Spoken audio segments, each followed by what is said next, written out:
All right, what the fuck we got going on here today, boys? All right, boys and girls, children of all ages, here we go. Another exciting adventure with Andy Wines and the scrap table and what came in today. So today we got ourselves a tanning bed. I've been tanning my whole life, tanning salons. Which I've taken apart a few of these. They're all basically the same, and I'm gonna make a claim on how it is, and then we're gonna figure out if I'm right. So it's a clamshell design, which means you have two halves that are basically come together. And this is what's gonna happen is there's some plastic here and plastic there, and they suck everything in. So what we're gonna do is take off those pieces. You gotta think about how things are built, and then disassemble them in the reverse order. So we're gonna take these pieces off, pop out these most likely, pop off the plastic, pull the bulbs, and then see what we got underneath. Most likely aluminum, might be steel. So here we go. The key is, again, take things apart in a manner in which they were put together. Oh, someone took that screw for me. That was nice.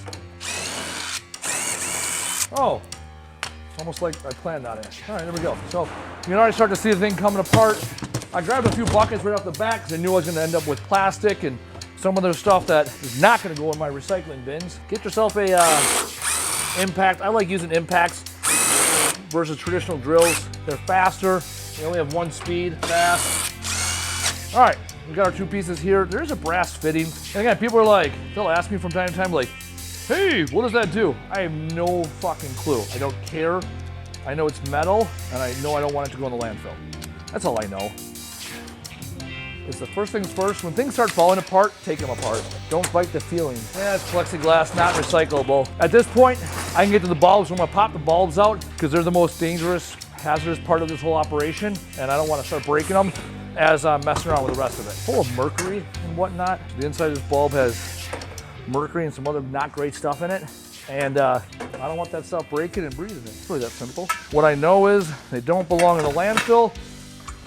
I don't want them around my employees, and my daughter, or myself. So we do things right. With almost all fluorescent bulbs, what it is twist them, typically a quarter turn, and they'll slide out. All right, from here, start seeing what is going on. All right, so here, wire. All right, wires, cut fucking wires. Cut wires early and often. You get the same price from either way. All right, I got this piece. Oh. So as you can see, so far, all we've had is plastic for the most part. All right, from here, let's figure this out. So this is a piece of aluminum. These are all ballast. Those ballasts have to be taken apart. So here's where they have the housing. So what I want to do right now is separate the wire from the plastic. So you can tell I've done this before, and yet everyone's kind of different. So I'm figuring out how to go as I go here. And I want to keep the wire as long as I can. Let the tool do the work, tugging that shit. This wire here, I'll put in as copper wire number 2. It's not great, good enough. Look at that, back to where we started. Got the wire. All right, next thing. All these ballasts have to come out. Sheet iron, that's all I know. Sheet iron is your friend. All I know is I want to separate all this stuff from this piece. Yeah, so I didn't test it yet, but here's my magnet. That tells me it's aluminum. So my goal here, ultimately, is to clean up this piece of aluminum. We're gonna do that by all means necessary. Taking off this bracket. Oh, yeah, buddy. There we go, now we're cooking with peanut oil. So what it appears is if I pull this bracket off, I'll be able to pull everything else off. And then it'll allow me to get the aluminum out of here, get these ballasts out a little more efficient. All right, well, that's where all our weight is. This might be overkill.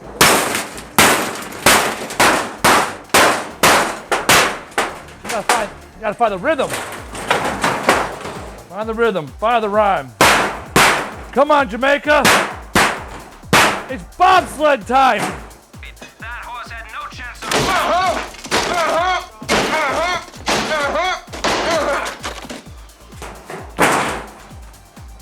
Here's the deal.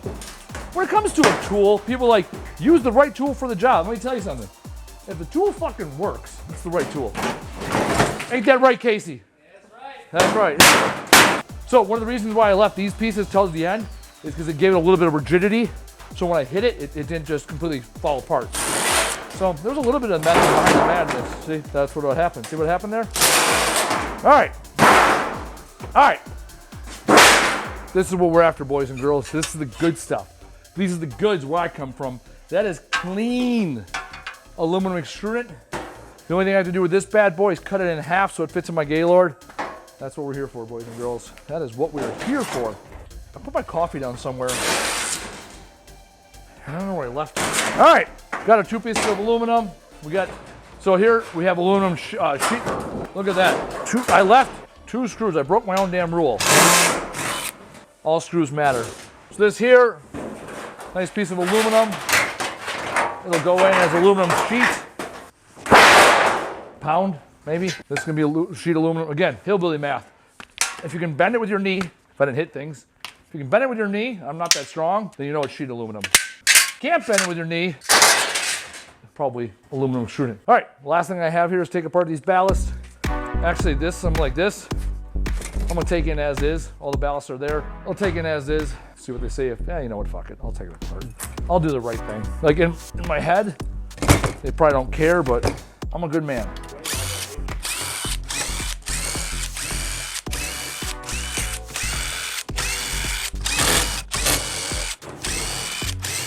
All right, let's go see how we did.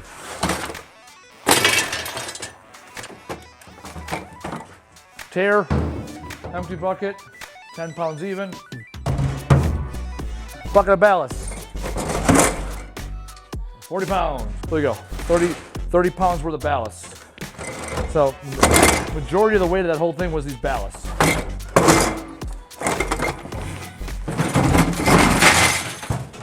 So we ship out all our ballasts in 55-gallon drums because if you put them into Gaylords, they're way too heavy. You saw that we had 30 pounds of ballast and there was like, what, 10 ballasts, 8 ballasts? They're heavy things. Price and weight ballast range, all comes down to their PCB ballast, non-PCB, what the market is, where you take them.